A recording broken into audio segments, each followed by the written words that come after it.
Studies show that in times of deep crisis, people are more likely to laugh at dark or absurd humor than at lighthearted jokes. So here's the question. Can laughter actually help us face the void? Welcome to Briefly Profound, where we ask big questions with small attention spans. Today's topic: absurd comedy and existential dread. Or, why we make jokes when things get really weird. You know that feeling when you realize the universe is indifferent and you still have to do your taxes? That's existential dread. Absurd comedy is our way of yelling back at it, without sounding like a lunatic. Most of the time.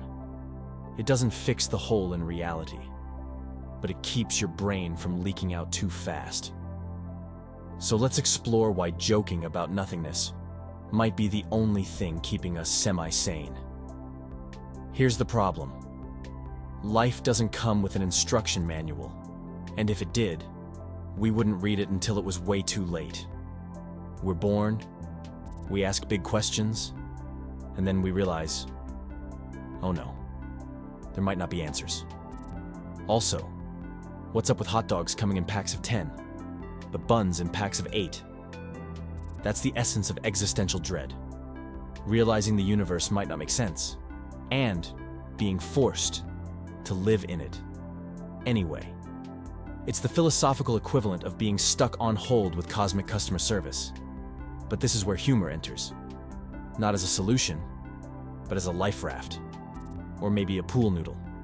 Whatever. It floats. Absurd comedy doesn't deny the chaos. It leans in. Kafka's characters? Bureaucratic nightmares. One literally wakes up as a bug. Monty Python? A medieval knight with no limbs yelling, "It's just a flesh wound."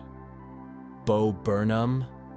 Musical panic attacks under stage lighting. What ties them together? They narrate the absurd instead of trying to explain it. Absurd comedy says, yeah, this is all completely messed up. And also, here's a punchline.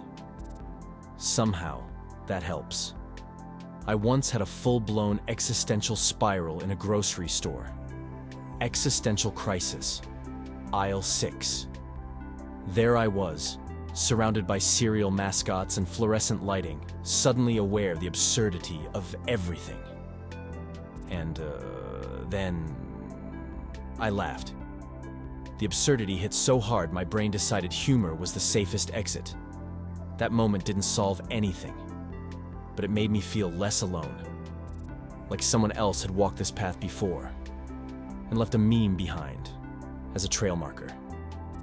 Absurd comedy won't answer life's biggest questions, but it does something better. It acknowledges them.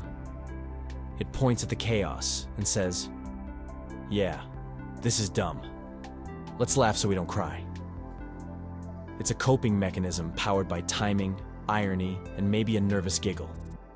So next time life feels meaningless, watch a penguin fall down. Because sometimes, that's the most profound thing you can do. Drop your favorite absurd comedy moment in the comments.